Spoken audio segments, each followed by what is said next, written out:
আমি ঘুমাবো, ঘুমাইতে পারে না, আমি ঘুমাইতে পারে না।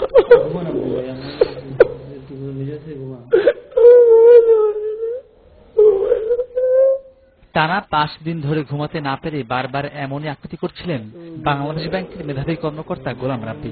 কোনোভাবেই তিনি ভুলতে পারছেন না গত শনিবার রাতে 5 ঘন্টা আটকে রেখে মোহাম্মদপুর থানার এসআই মাসুদ সহ কয়েকজনের হাতে সেই দুর্বিষহ নির্যাতনের কথা। যেন এক অজানা আতঙ্ক ঘিরে রেখেছে গোলাম রাব্বির চারপাশ। আমার কাছে টাকা নাই, টাকা না দিলে মায়েরা ফেলাইব, টাকা না দিলে মায়েরা ফেলাইব,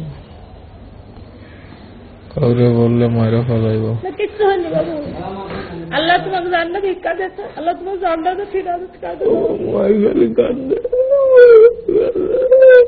অনেক কষ্টে দু চোখ কিছুক্ষণের জন্য এক করতে পারলেও সে রাতের কথা মনে পড়তেই আটকে উঠছেন তিনি। অভিযুক্ত পুলিশদের বিচার নিয়েও আশঙ্কা তার মনে। মাথা ব্যথা করে, ঘুমাইতে পারে না, ঘুমাইলে খাইলে ওই কাহিনী মনে পড়ে, ঘুমাইলে খাইলে ওই কাহিনী মনে পড়ে। আমার মাথা কাজ করে না, এটার কি বিষয় হবে? আমার এতগুলো টাইম নষ্ট হয়ে গেল, এটার কি বিষয় হবে? এটার কি বিষয় হবে? আমি কয়েকদিন ধরে পড়তে পারি না, এটার কি বিচার হবে?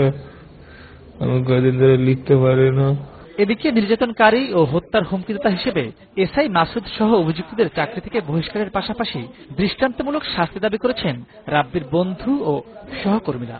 বাংলাদেশ ব্যাংকের কর্মকর্তা একজন দেশের প্রথম শ্রেণীর নাগরিক, তার নিরাপত্তা যদি পুলিশ হাতে না থাকে তাহলে সাধারণ জনগণের কি অবস্থা হবে? পরবর্তীতে আবার কোন স্টেপ নিল বা রাস্তাঘাটে আসা যাওয়া করতে সে আবার আতঙ্ক করতে পারে, মারতে পারে, এরকম একটা টেনশন, মানে মানসিক টেনশন তার কাজ করতেছে। রাব্বির উন্নত চিকিৎসার জন্য তাকে একজন মানসিক বিশেষজ্ঞের অধীনে চিকিৎসা দেওয়া হচ্ছে বলে জানিয়েছেন ঢাকা মেডিকেলের পরিচালক। ঘুমাতে অসুবিধা হয়, ঘুমালে সে ওই ভয়াবহতার কথা চিন্তা করে, অত্যাচারের কথা, নির্যাতনের কথা, সেগুলো তার মাথায় চলে আসে। আমরা মানসিক বিশেষজ্ঞ মানে সাইকিয়াট্রিস্ট দেখাবো এবং একজন ইএনটি স্পেশালিস্ট রেফার করা আছে।